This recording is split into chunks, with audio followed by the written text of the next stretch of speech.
Before we begin, we do a presentation. There'll be some sounds and key addresses in there, so I do urge that you pay attention, even if it might be for high school, it's still relevant for middle school and even elementary kids. Information will be in there. So, Fabian, if you could hit the first slide.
I'm the director of the LFSF department, and while we're here, it's also to educate our community. This is the third year that we're running it, and the idea of it is to grow. So when we're finished, please tell everybody about it, and hopefully you get some information as to why it's important for you and your children. So it's a good opportunity just to put up a few little key facts. So what is LOS? So here in America, there's no such thing. Right? Those of you who grew up in France, you know that it's run differently. So I like to break it down here as activities, where we run 100 activities across the 3 campuses, programs, athletics, music, arts, and STEM. And so tonight we celebrate the athletics component of the programs. And we also have camps. And out there I put up a little montage of the summer camps, so if you guys are interested in our summer camps, you can go and have a look at the summer camps. So our athletics program, as you can see, these are our wonderful coaches and coordinators. So we're here to publicly thank them for their efforts during the year. We're also here to thank the parents and the children and everybody that's been a part of our athletics program from all 3 campuses, from pre-K all the way through to grade 12. So thank you, coaches. So one of the key facts is that we are a K-12 grade school, so that means we have the ability to feed in. And what does that mean? So if we start our programs at the elementary level, we can then have those children progress with a curriculum into our middle school programs. And at the middle school level, we start competing. So we compete with the San Francisco Independent Athletics League and the San Francisco Independent League, right? And then from the middle school, we go to high school. And this year, we got California Interscholastic Federation membership, so we're part of the San Francisco Unified School District. And proud to announce we ended up getting a fencing team, so well done to the fencers.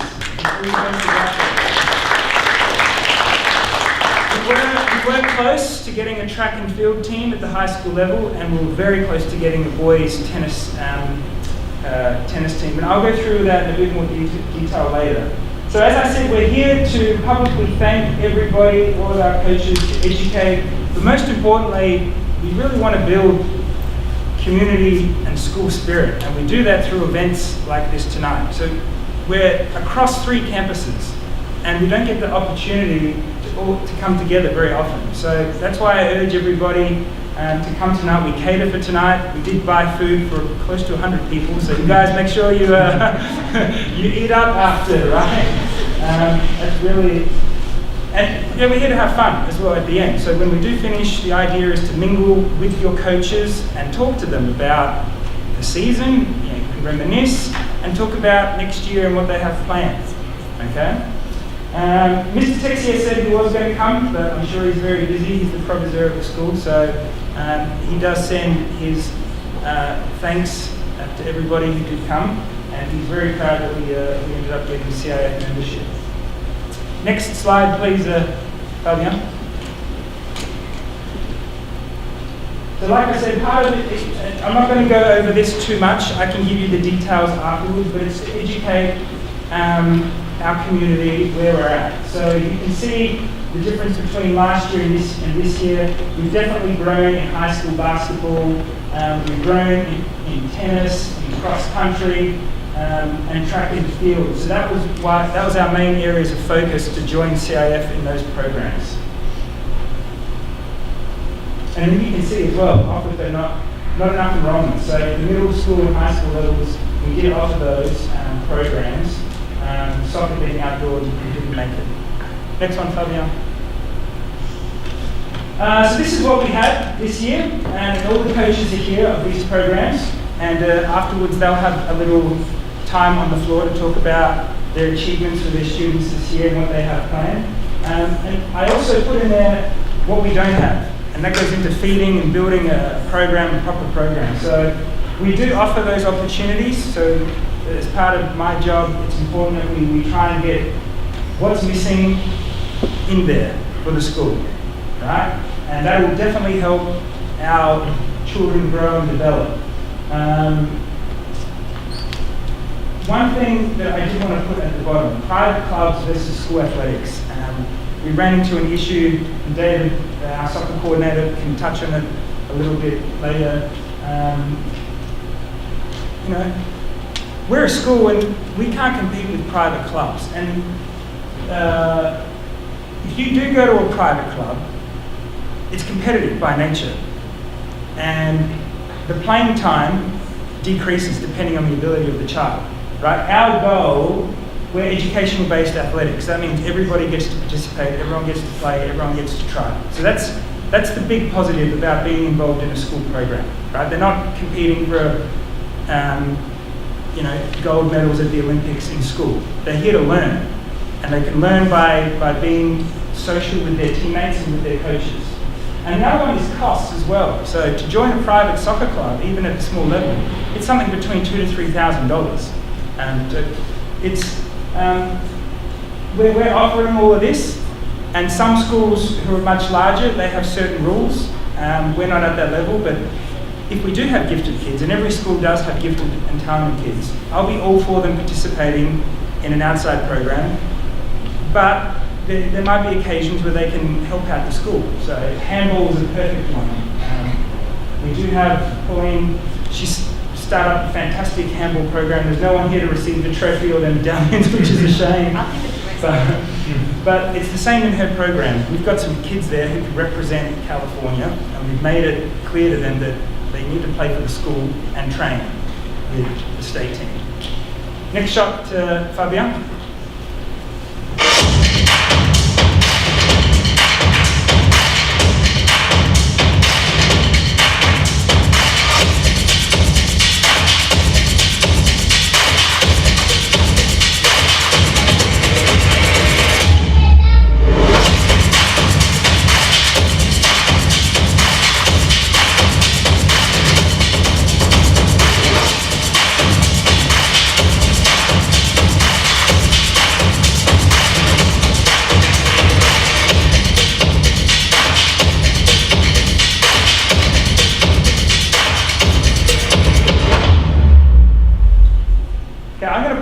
PowerPoint up afterwards, but the key from that, you can read it after, is that being in an athletics program, statistics say the children come out as quality citizens.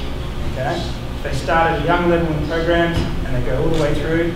they'll be better people, and that's our goal as educators. We are educators, first and foremost. So yeah, we're part of California Interscholastic Federation now. The 3-year plan, I'll go through that in a little bit in the next slide. But before that slide, while that slide is up, there'll be some audio, and for the high schoolers in our room, really pay attention to it, and parents, your kids will get there one day, the little ones, so listen to it as well. Meet Josh. Hi, everybody.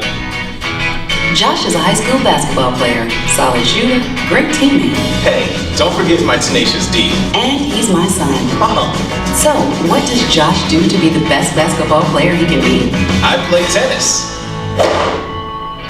Studies show that student athletes here in California who play more than one high school sport are more likely to excel.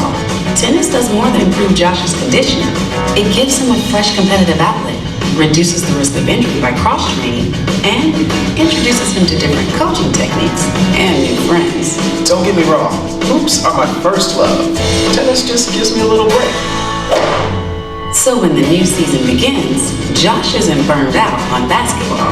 He's eager to play, and you can see the difference in his game. This message presented by the California Interscholastic Federation and the California State Athletic Directors Association. Okay, so statistics don't lie, that's why we need to participate. Okay, next slide. The debate about sports specialization by high school athletes continues. Some argue that high school athletes who play one sport all year long have a better chance of landing a lucrative pro contract. But that's simply not true. In fact, 30 of the 32 first-round picks in last year's NFL draft played more than one sport in high school. Of the 32 players drafted, 22 also participated in high school track and field. 19 also played basketball. Some also played baseball and lacrosse. What's the path to success for high school athletes here in California, no matter what their goals might be? Study hard. Always do your best. And if you can, play more than one sport in high school.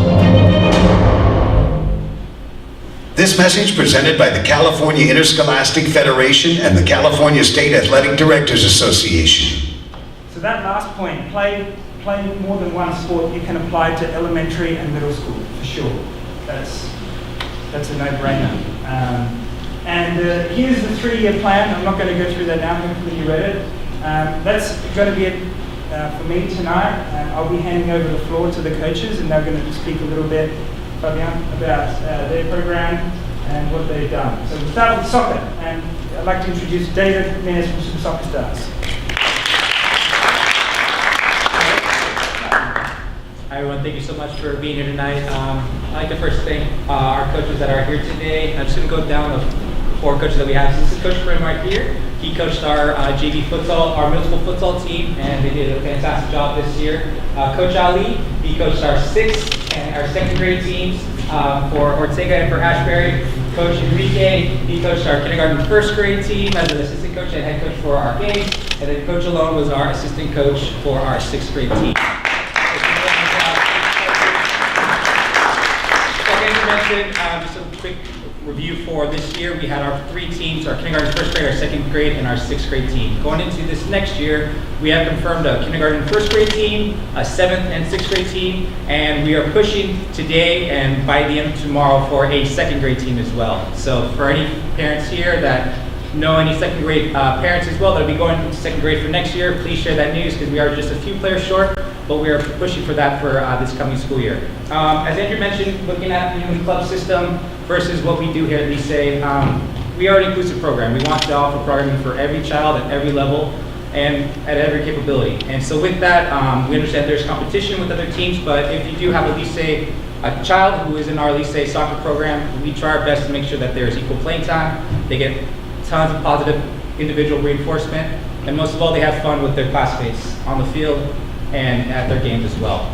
So looking at to next year, we have, we'll look at our summer first. We have our summer camps, so we can be at Sausalito as well as around the city.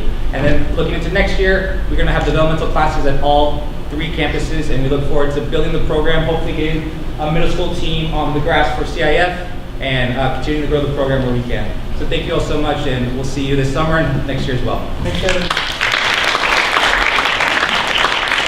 Okay, for me, our handball coach, I'm going to present our under 14 California Cup handball tournament.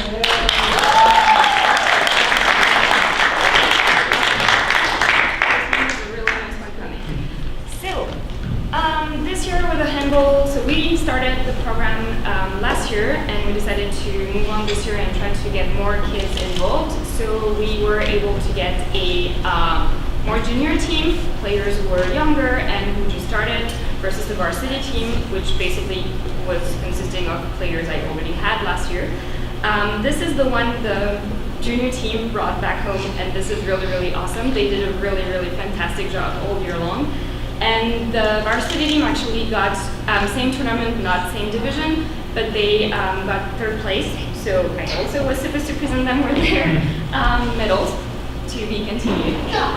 Next year we are looking into developing it a little more, maybe transforming the junior team into the middle school team so that we can have a better progression and a little more follow-up with the players.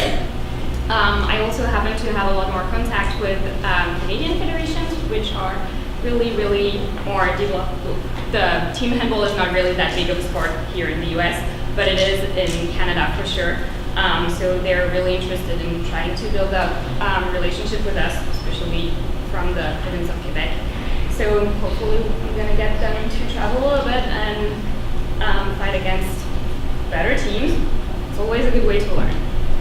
The Edmonton tournament. We'll be going to Edmonton next year. So. Yes, we're trying to do that. All right.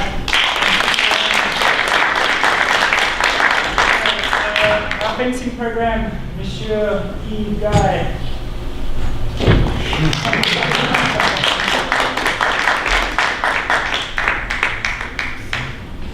Okay, on Tuesday, June 12th, we have a big fencing ceremony. This auditorium is usually full. I was going to get plenty of attention, so I won't talk about myself. The best way for a coach to present his achievement is his results. And here are my results. These are my 3 best fencers out of about 50 plus registrants in the lycée for fencing. They show exactly what Andrew said and what the philosophy of CIF is. They're not only my 3 best fencers, they're top of the class. They do several sports. Camille is a major athlete. She does cross country. They issue sports, horse riding, tennis, skiing, gymnastics, judo. Even I heard that Azita did pretty well in judo the other day. And that shows that all the sports are interrelated. The more they do, the better it is. Everything is complementary. And so, I would like not to congratulate myself. So the results of our work. All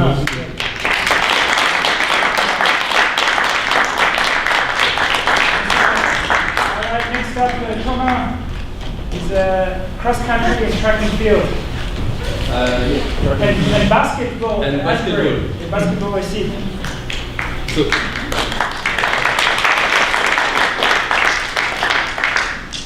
j'avais écrit quelques mots en anglais parce qu'en français ça va pas être tout le monde. Mais donc, I was the coach for the middle school team in basketball and in the first semester, and the basketball coach in Nashville for the grade K and 2 and between K2, K3 and 4. Sorry, and I was the assistant coach for the track and field this year. So we did some meeting and we get some results at the finals last week, no, 2 weeks ago. So the student won some medal.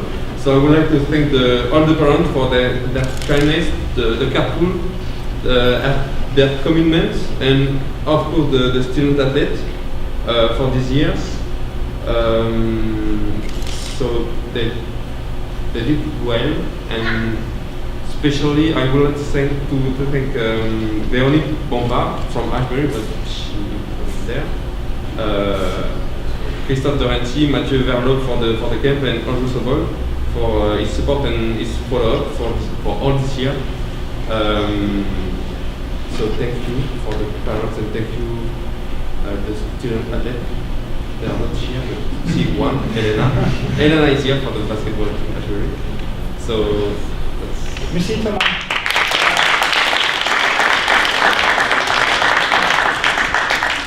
Desmond, the judo coordinator, was busy handing out award ceremony belts just beforehand at Ashbury himself. Nice of you to bring us here.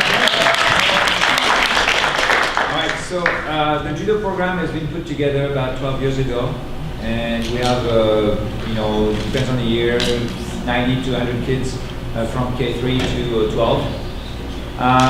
We got, judo is it's education, so we try to basically, to bring, the student to be a better citizen, quote unquote. Okay, so through a curriculum progression that lasts for 12 plus years,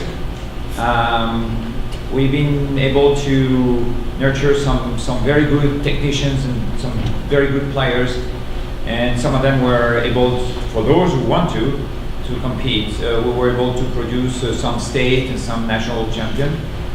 It doesn't happen every year. As you all know, competitions, are just a tool to help, the students to grow as an individual. So it's next year we're going to have same program on all 3 campuses, and I just want to thank the school for the support. As has been said earlier, most of those kids are doing some other sports as well, and it's excellent for cross training. And I even see some dancers doing judo, and some musicians doing some judo, so it's not incompatible. So anyway, I want to thank the school. I want to thank the parents who've been supporting the program for the last 12 plus years, and that's it. Thank you very much.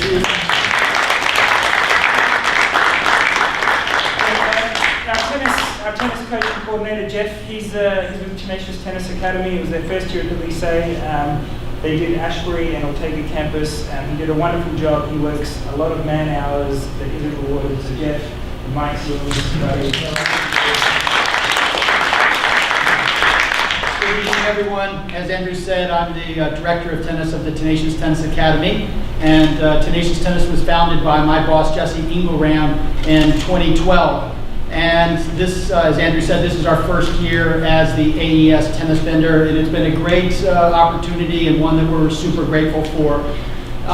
This year we had a total of 45 kids sign up for tennis, and to give you a basic idea, on Mondays we had 10 kindergarten and first grade kids that we would walk to Waller Gym and do the lesson there. On Tuesdays and Fridays we would take the kids from the Ashbury campus and bring them over to the courts at San Francisco State University, where we're based out of, and we would do the same thing on Thursdays. It became clear to us as we were figuring out ways to make it a better option for parents and to make it easier. We purchased what may be the world's ugliest passenger van that we nicknamed the Beast, and you ever see it, you'll be, that's got to be it, because that's the ugliest passenger van I've ever seen. But it serves its purpose. It's safe. People part like the Red Sea when we're coming down the road, so it keeps the kids safe, and it does the job.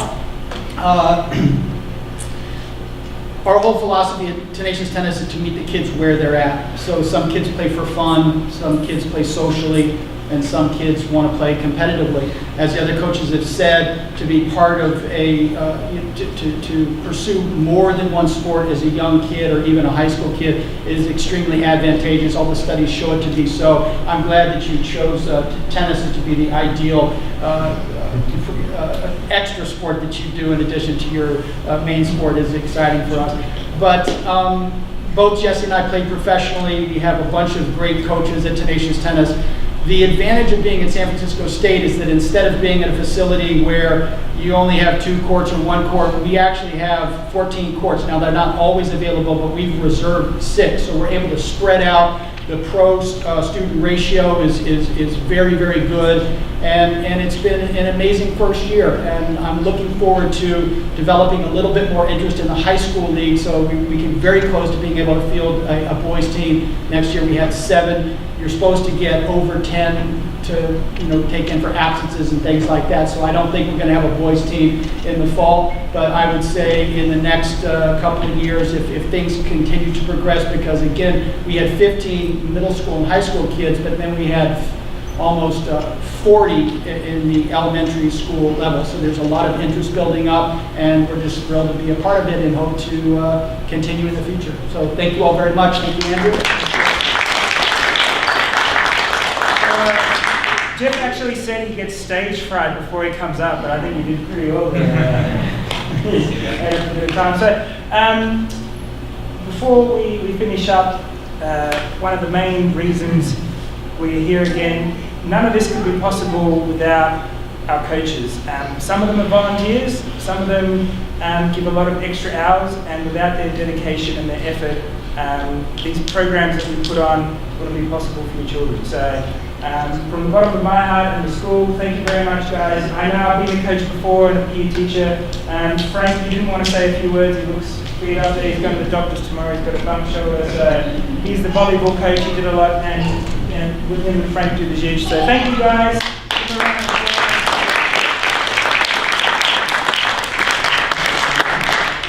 And the kids that came here, thank you guys for participating, and parents. Without your endeavours, we wouldn't have these programs as well. So please help spread the message. After I gave you the statistics, I mean, we should have 150 people here, and we do want to build that culture. Next week we have the OOS music and art show, and we get 150 people to that, no problems. So it's not like there's a priority because the kids are participating, but if we do really want to make an effort to build up our school community spirit, then we all have to come to these events. And I know that it's the end of the year. If you have any feedback about doing it differently at a different time, please let me know, we can maximize that. So after we finish, Fabian, next slide. Just a few little closing remarks. There'll be the updated parent guidelines for next year will be released soon, so please read them carefully. That goes through all of our school policies, coaches policies, parent, student athlete policies. Semester 1 registration for ROS, that will begin at the elementary level on the 12th for Ashbury and the 13th for Sausalito. And Ortega this year, there was a little bit of a mess last year because the schedules were released very late and the times had changed. So this year, the student timetable is going to be released on the 30th of August, and that's when we'll open up the registrations for Ortega. But you'll have the brochures for Ortega before then. We're always looking for parent volunteers at any level, successful programs. I know Judo, we've got 2 volunteers who couldn't make it here tonight, so we can thank them at the staff party next week. So we do thank them as well with the staff party. So. And if anyone's interested in starting up a Booster Spirit Club, please let me know. I know it's not a French cultural aspect of it, but we can tweak it to make it suit our school because we are competing in CIF now. And projects like that can also help other non-athletic projects. So it can help sponsor the GIS, you can help sponsor a team that's going and competing in music, in our music program or our STEM program. So Booster Clubs, it's not just necessarily athletics. Oh, and we got a new logo for the school. Unfortunately, it hasn't been done yet, but it's a requirement of CF. We're going to be called the Musketeers. So,